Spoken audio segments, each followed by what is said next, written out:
So why would you be doing this of all interviews? I mean, you could do an interview with anyone. You're doing an interview with me. Obviously, you're going to take abuse for doing that. Like, why would you do that? Because I think it's silly not to talk to people. I think whether we agree or not, right? That has nothing to do with it. You know, it's like, this is what it's all about. Let's talk about it. Let's debate. And you know, I've been shut out. Wait, that sounds like right-wing extremism and whataboutism. But I've been shut out. You know, some platforms will not have me on. Why? They don't like that I'm, you know, an independent thinker. I'm not part of the herd. I'm not part of the go along to get along gang, so to speak. So, you know, I'm an outsider. And so, you know, I'm not part of the club. So I have to go places for one, that I'm welcome, and where I can voice my opinion without somebody, you know, saying I'm a bad person and that they never want to have me on their platform again. What platforms have banned you? I've been, you know, I tried to go on The View. They didn't have me on The View. Why? Well, a few of the guests just really didn't like where I was coming from. So, or a few of the hosts, I mean. So that's what I was told by the producers. You know, I don't know if the producers was just copping out and using some of the hosts to not have me come on and explain myself, but... You'd be a good booking for them. I've been on there before. Yeah. You know, it's just when I've became an independent thinker, when I've, you know, I'm not, you know, I don't follow their brand of politics, I guess. But if you can't think for yourself, then you're not really free, are you? No, you're not. You're not. But I've been excluded. I've been excluded on Oprah, you know. On Oprah? On Oprah, yeah, I've been excluded. Yeah, man. I would think you'd be the person Oprah would want to promote. I mean, you grew up in South Central, you were successful at a young age, you have dignity, you say what you think. Like, I thought that was the goal. Me too. You know, I don't know what it is, but, you know, several of my, you know, I had a movie called Barbershop, you know. Yeah, I remember. That I wasn't invited to participate with the cast. I produced a show called Black White, and it was a very controversial show. And once again, they had the whole cast on, but I wasn't invited. And so I don't know. On Oprah's show. Yeah, so I don't know what that's really But Oprah's obviously a saintly, godlike figure who's revered by all decent people. Why would she exclude you? I really don't know.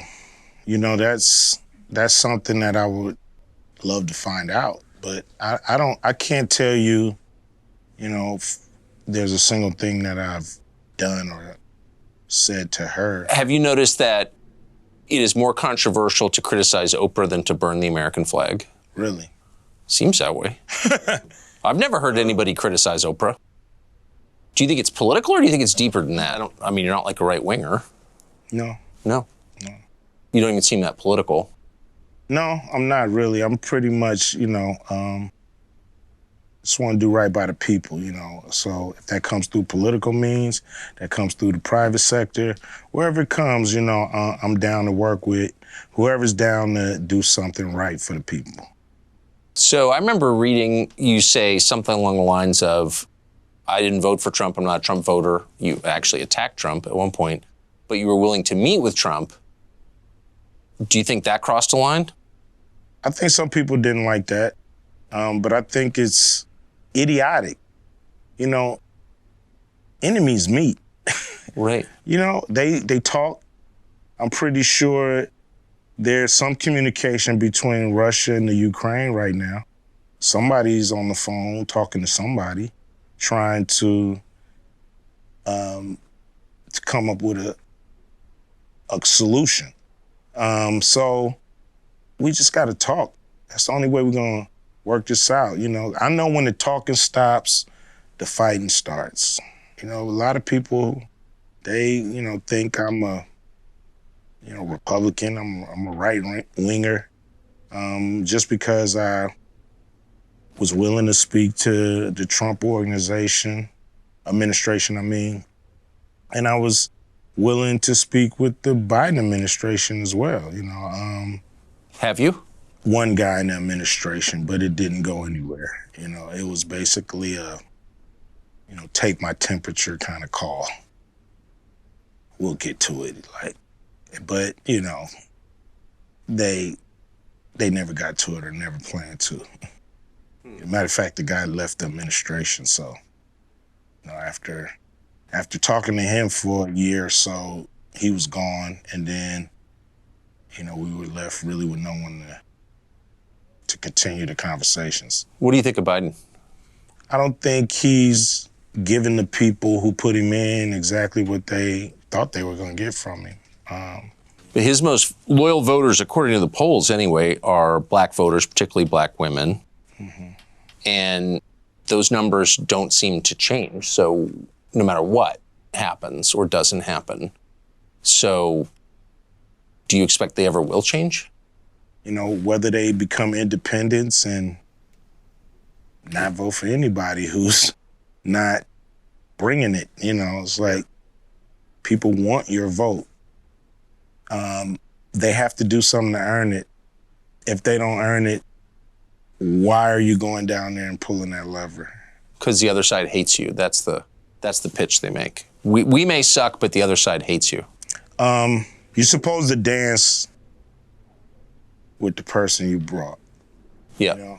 And the person that brought you to the dance, you guys are supposed to dance together. And if that doesn't happen, you got to go find another dancing partner before the night is up and the music stops. What do you think of Kamala Harris? Obviously she's a great politician to be able to become the vice president of the country. I don't know how effective she is at her job. What's your view of the police at this point? It's the same. It really is. It's like looking at, what's your view of the military? They're the military. They're always gonna be the military. If I asked you this in 1946, you'd be like, they're the military. Yeah. So it's a fraternity. It's an organization that does things a certain way. And I think their philosophy sometimes is detrimental to the people they're serving, because I think cops have a win and make it home philosophy. Win whatever battles you have in the street, make it home at night. And that's actually the most important thing. And everything else, people's rights, doing things the right way, being totally fair and square all the time and not, being a little aggressive, all that comes second to win the encounter, make it home at night. And you can't really fault somebody for thinking that way as a police officer, but that's the philosophy, so everything else comes second to that. So guy might not care if he violated your rights. He's gonna win this encounter, he's gonna make it home tonight. And that's all that matters. And sometimes I think that's what we see is an organization hell-bent on winning, and not a fraternity or organization hell-bent on upholding the law and doing everything right or by the book, so to speak. Yep. Yeah. And it's just the nature of that fraternity. Maybe of organizations. Yeah, it's they come with a philosophy, and you can try to buck it if you want to, but more than likely they're gonna get you out the way and stay in formation. Do you think that it's harder to be a man in America now than it was when you were a kid? Yes. Saying what you feel, being yourself, is what they call toxic. You know, we shouldn't be called toxic for our instincts and for, you know, I was born this way. What are you talking about? You know what I mean? Like, why can't we be ourselves? We were born this way too. So there are some groups, like if I say I'm trans, and people say, that's great, you were born that way, we affirm you. But if you say I'm just a dude with male instincts, you're not affirmed, you're attacked. Yeah, I mean, everybody doesn't really have to affirm you. You know, if I wake up and say, you know, I feel like a pigeon, and I want everybody to treat me like a pigeon. Some people may say, whatever, Cube, we treat you like a pigeon. But some people may choose to be like, dude, no. That's your world. Yeah. I'm not part of it. And I have to be ready for that. It's a big world out here. Everybody doesn't have to adhere to me. That's called narcissism, right? Yeah, it seems like it. Yeah, seems like you're trying to bend the universe to your will. And it don't work like that. We've been talking almost all day now. You haven't mentioned race a single time. We've mentioned economics, rich and poor, a number of times. Do you think that we overplay the role of racial conflict in American life? Yes. I think race, it takes up too much space. There's people that we all have in our lives who are same race that we can't stand. And there's people in our lives from other races that we get along with way better. So it's not about race. It's not about color and gender and this and that. It's about who do you connect with? You know, who do you vibrate with? You know what I mean? Who's on the same wavelength? Who wants to be the same kind of person? Who wants to do the right thing when you want to do the right thing? That's who you connect with. So I think a lot of people make a lot of money off of the racists fighting against each other and bickering. And they the ones who push it in our face all the time that we're separate. And does feel like there's more of that, doesn't there? Yeah, it seems like it's like you're stuck in a bad movie and you can't get out. Like you can't find the exit and it continues to play on the screen and you're just running around looking for the exit and this bad movie continues to just haunt you day by day by day by day. You know, that's what we're caught in. A never-ending, winless battle of, you know,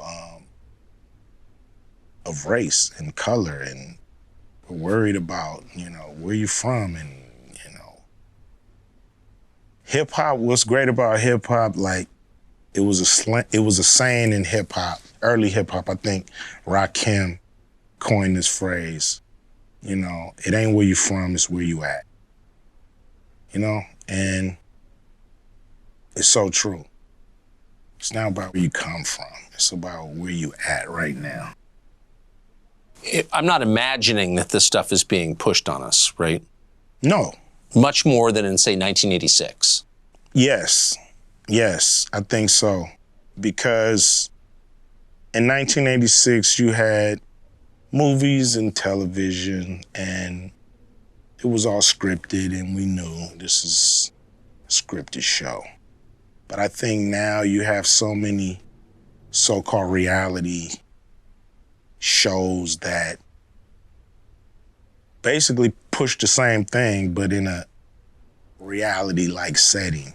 So, you know, you'll watch a movie on race, okay?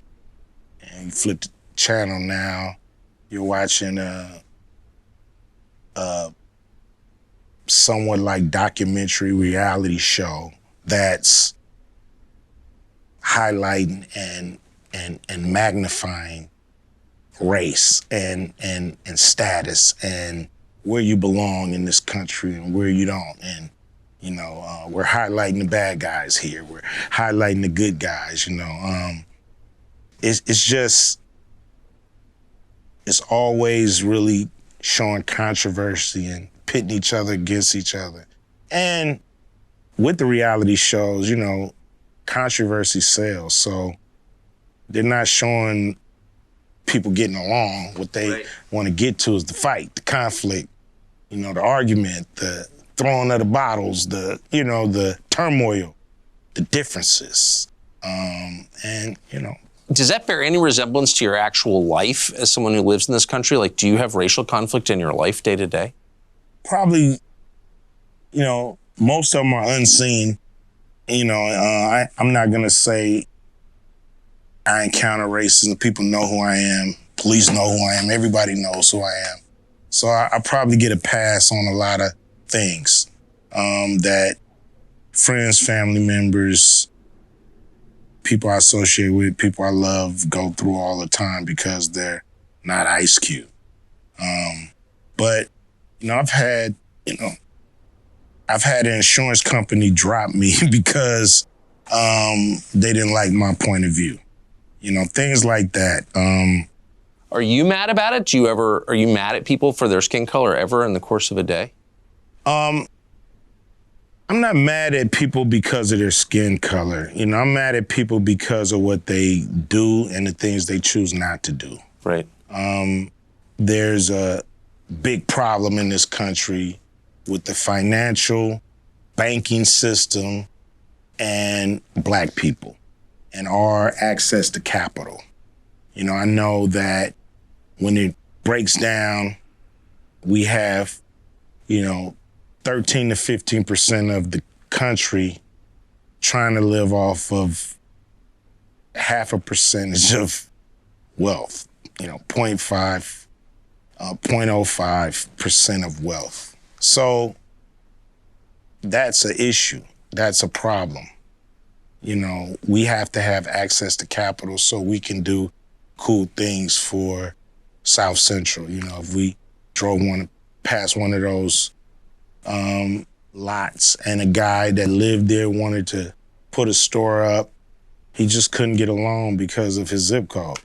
Now, guys from outside the area, they can come in and they can get along and put that store up. And that has to change. How do people live in this state who aren't making a lot of money? Things are so expensive. Houses that used to cost, like my father, I think he bought his house 47 grand, maybe. And now it's worth 650. The house you grew up in? The house I grew up in. It's worth $650,000. And that's in South Central? South Central, yeah. Huh. So the middle class has shrunk in this state? Without a doubt, or left. They definitely shrunk, and we have a lot of people leaving the state because they just can't afford it. If you were running the state, wouldn't that be a big concern for you? Yeah, I think it's a major problem because you not only have people leaving, you have industries leaving. Tesla, they just put up a plant in Texas, so they left California, and many big companies have left California. I've noticed something weird. I've never been a big hip hop fan, but I've met a bunch of hip hop performers. Yeah. And they're all pretty open-minded, way more open-minded than, say, your average college professor. I wouldn't have expected that. Why do you think that is? College professors, they all want their jobs. And if their staff or administration is saying, hey, we think this way at this college, sometimes they understand what that is and they stick to those guidelines. Rappers, we're free spirits for the most part.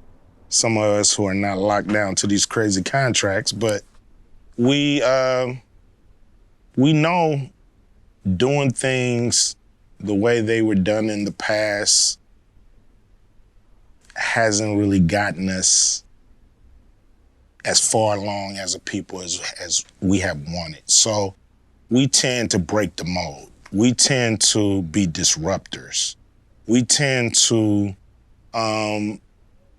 not wait for an invitation to the party. We tend to either come in through the window, you know what I mean, or kick the front door down.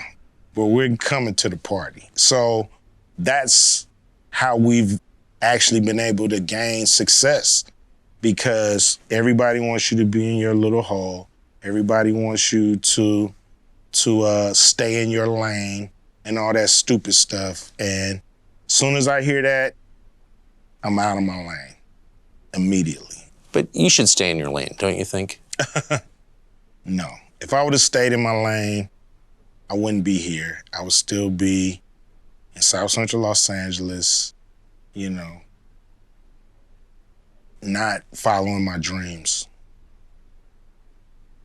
So you're not surprised that rappers tend to be more open-minded at all?